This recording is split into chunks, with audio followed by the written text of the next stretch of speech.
Bonjour, je suis super contente de vous retrouver. Sur cette chaîne, on parle vitalité et anti-âge et aujourd'hui, on va parler de notre assiette. Vieillir, c'est naturel, mais vieillir prématurément à cause de ce que l'on met dans notre assiette, ça, on veut l'éviter. Beaucoup de personnes savent qu'il faut bien manger, que c'est important, mais beaucoup ne savent pas comment organiser ces repas au quotidien.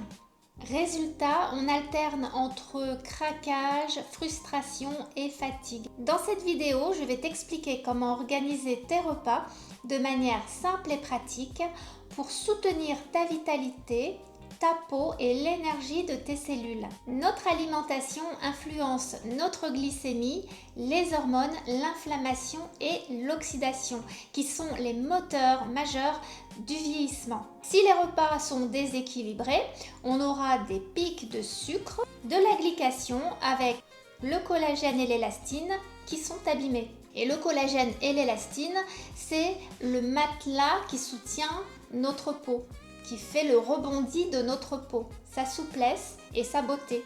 Si le repas manque de nutriments, on aura un déficit en protéines, en fibres, en antioxydants et donc une régénération plus lente, moins efficace. Une étude publiée par The Lancet en 2019 a indiqué que près de 20% des décès prématurés étaient dus à une alimentation déséquilibrée. Forcément, en ayant une mauvaise alimentation, on vieillit plus vite et du coup, c'est un vecteur, un facteur de maladie. Structurer ses repas, c'est important. C'est pas seulement pour manger équilibré, et voilà, c'est vraiment pour apporter à notre corps le maximum de choses pour qu'il puisse se construire et se réparer au quotidien parce que le corps, il se répare tout le temps, H24. Nos repas, il y a un quart pour les protéines. Des œufs, du poisson, viande blanche, viande rouge, fromage, toutes sortes de protéines. Il y a la moitié pour les fibres, les légumes. Trouve les légumes qui te plairont. Et dernière partie de ton assiette, les glucides. Alors les glucides, c'est quoi? Ça peut être une portion de pain, des pâtes, du riz, du quinoa, du couscous de sarrasin. Alors, on va être pratique. Exemple de petit déjeuner. Par exemple, tu peux prendre le matin un bol de flocons d'avoine, c'est-à-dire que tu le fais cuire par exemple dans du lait végétal, c'est super bon. Tu peux rajouter une pomme coupée en petits dés, ou alors de la banane, ou alors des fruits rouges, un petit peu sucré, pas trop. Le sucre, c'est vraiment une question d'habitude. Tu habitues ton palais à consommer et à aimer le sucre. Mais je t'assure, au fur et à mesure que tu descendras, que tu en mettras de moins en moins, tu vas de plus en plus apprécier de consommer des plats sucrés, justement moins sucrés. Donc ça sera meilleur pour ta santé à long terme. Et en plus, tu veilles sur ta ligne puisque tu consommes moins de sucre. Ensuite, tu peux te faire une tartine avec des œufs brouillés, une purée de tomates cerises que tu recouvres avec un petit fromage de brebis si tu aimes ça. Au niveau des pains, c'est magnifique. On est en France.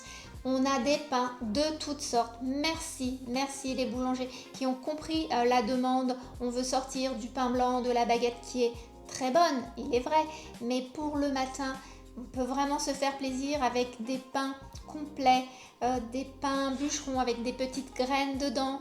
Voilà, et ça fait un petit déjeuner riche en fibres, protéiné, avec aussi du gras parce qu'il en faut, de bon matin. Et là, je suis partie sur une journée où je n'ai pas de fringales jusqu'à midi. Et ça va être pareil pour toi si tu fais ce type de petit déjeuner, des tartines protéinées ou alors un gruau d'avoine avec des fruits. Tu peux même rajouter des oléagineux, des noix, des noisettes, des amandes. Alors là, c'est vraiment le petit déjeuner rassasiant et énergétique. Là, c'est vraiment pour exploser si tu fais du sport, si tu as vraiment une activité assez soutenue dans la matinée. Là, tu es vraiment paré pour être au taquet avec ton petit déjeuner. Concernant le midi, on a notre fameuse assiette avec les 3 compartiments, un quart pour les protéines, la moitié pour les légumes cuits ou crus et un quart pour les bons glucides, les bons féculents. Et n'oubliez pas d'arroser votre assiette avec une bonne huile végétale pour vous apporter des bons acides gras essentiels, oméga 3, oméga 9. Pourquoi? Parce que les oméga 3, c'est plus de protection cardiovasculaire et c'est aussi des huiles qui sont anti-inflammatoires. Et on a besoin de réguler notre inflammation qui est naturelle ou qui peut être amplifiée par différents phénomènes. On l'avait vu dans la vidéo précédente. Mais vraiment, ne pas lésiner sur les sources d'oméga 3. Pour le dîner, je te conseille la même assiette que le midi. Concernant les desserts, moi je fais simple, j'aime bien avoir une petite touche sucrée. Si tu es comme moi, une petite touche sucrée en fin de repas, c'est agréable. À ce moment-là, c'est vrai que je ne me coltine pas un gros dessert bien lourd, bien gras. En général, je te conseille plutôt un carré de chocolat noir, un yaourt maison avec un petit peu de confiture bio allégée en sucre, un fruit sec, une figue, une date ou 2 dates, 3 dates, voilà. Il ne faut pas manger non plus le paquet de dates, c'est très sucré. Essaye vraiment d'aller vers des desserts qui t'apportent quelque chose outre le sucré. Cette façon d'organiser tes repas, fais-en ta logique au quotidien. Tu l'as vu, structurer ses repas, ce n'est pas se compliquer la vie. C'est au contraire retrouver de la stabilité et de la clarté. Avec une assiette équilibrée comme je t'ai expliqué, tu retrouves de l'énergie, tu protèges tes cellules de l'intérieur et tu ralentis ton vieillissement. Dis-moi en commentaire quel repas de cette journée te tente le plus et je te dis à bientôt pour une nouvelle vidéo anti-âge.